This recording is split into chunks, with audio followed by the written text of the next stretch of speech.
This is G.I. Joe Fan 2001 with a new video. A lot has happened since I made my last video on Sonic Prime, an upcoming animated show on Netflix based on the Sonic the Hedgehog franchise, written by Mammoth Action Entertainment with Wildbrain animating it. And since then, my previous videos addressing my thoughts on the show have gone outdated as new information on the show has surfaced, as well as a couple of teaser trailers. So let's get up to speed on where we are now.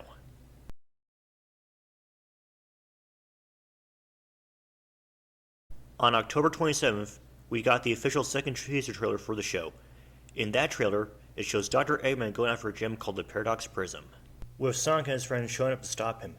Eggman shatters the prism and sends all the heroes flying into different universes, with Sonic waking up in a universe where Eggman has already won, before it cuts to him meeting alternate versions of his friends and wondering if he can change things. We also see various versions of Eggman, both young and old, with the main one yelling, "Find those rebels." It then cuts to Sonic checking on his new attire.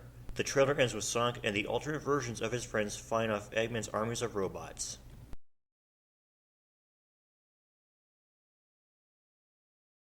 There is a lot to talk about when it comes to the trailer.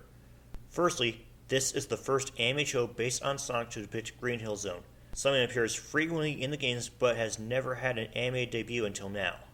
Secondly, Rouge is working with Team Sonic. The likely reason for this is to make an even gender balance, although Sega could have easily done this by either including Cream or Blaze, with some speculating that Rouge is solely there just for the Paradox Prism, based on the character's obsession with jewels. While we do know what happened to Sonic after Eggman broke the prism, we don't know where his friends went. Perhaps some of the show will be about them working with alternate versions of themselves just like Sonic. Perhaps they will be working with other game creators in their respective groups. The universe where Sonic is transported to clearly indicates that Sonic never existed in that timeline, as Eggman had already won and has built his own city, a la Sonic SatAM. We also see how Amy and Tails are part cyborg and how Rouge appears to be the leader of a small resistance group. The footage also shows various Eggmen. Some are much younger while one of them is older. Something that mirrors the lead concept art from July 2021, like the idea of an Eggman-themed city. Another thing that mirrors the concept art is Tails having multiple tails. In the background of the fight that plays towards the end of the trailer, we can see Big the Cat, who hasn't appeared in any of the previous clips showing the rebel group that Sonic is a part of. Based on his uniform and his absence in the previous clips, it appears to indicate that he's working for Eggman in some way and is probably now part of the rebels.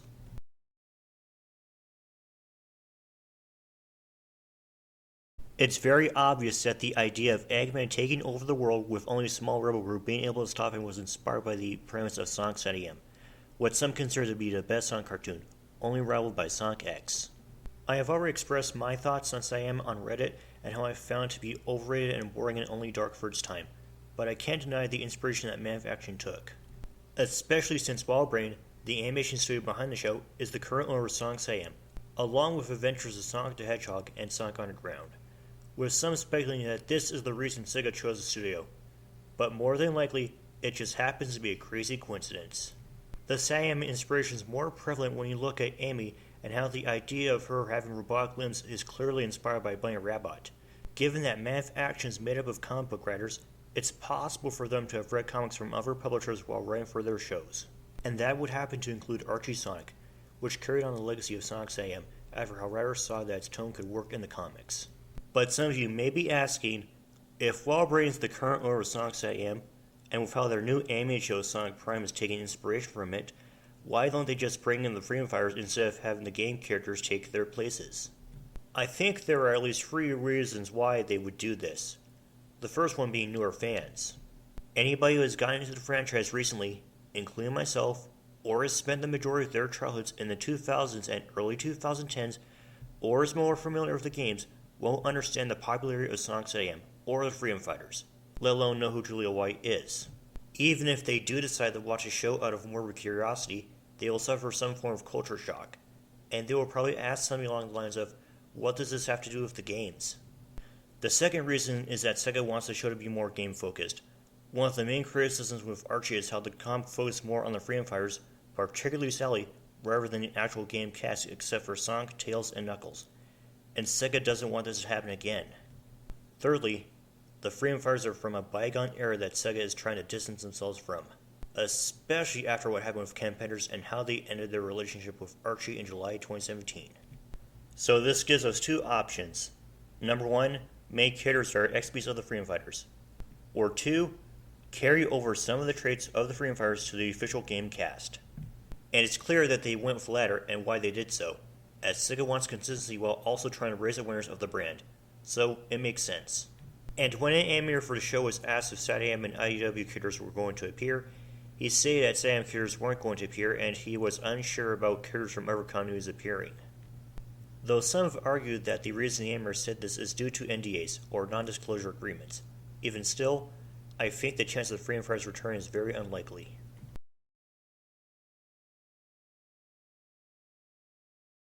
Since day one of its announcement, the main thing that people have wondered about concerning Sonic Prime was its take on the multiverse concept, with many thinking about the main possibilities it might have. Even with some fans going as far as speculating that other continuities based on the franchise will appear, examples being other cartoons like Sonic SatAM, Sonic Underground, and Sonic X, and comics from Archie, Fleetway, and IDW. And as nice as it all sounds, I think that's unlikely, and that it'll just be a simple alternate reality story like Sonic going to a caveman or pirate dimension. The leaked concept art shows us both of these alternate realities. One shows a prehistoric jungle, while another shows a portal with an echidna Jolly Roger. When a Twitter user asked writer Duncan Rillo about whether or not that this show will be another non-canon continuity, Rillo said, "There is already one, we're just adding to it." Meaning that Manfaction is building off of what has already been established in the games. I feel like that this will be the first Sonic cartoon that is canon to the mainline game series, or at least semi-canon like the IDW comics. While in the past we could brush off the animated shows as non-canon, while others still remain skeptical about the idea of Sonic traveling in the multiverse. Mainly with how it seemed like the show was cashing in exclusively on the multiverse trend, or how it would get formulaic and boring very quickly. But here's the thing, Duncan Rillo has stated that Manfaction has been working on Sonic Prime for years, possibly as early as Influence Tainer Archie ran for Sonic. And well before Into the Spider-Verse, the anime movie that started this trend, while other concerns were brought on by the state of the game's Manfaction's more recent shows, particularly the recent Ben 10 reboot and Mega Man Fully Charged. But then again, this is probably due to the mandates that Cartoon Network had for these two shows when they aired.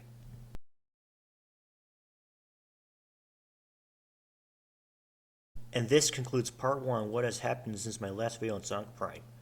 I still have hope and interest in the show and some speculation to boot. I will make a part 2 concerning things like the second trailer, the animation, casting characters, the plot and tone of the series, and my overall thoughts. Until then, this is G.I. Joe Fan 2001 wishing you stay safe, and I'll see you soon for part 2.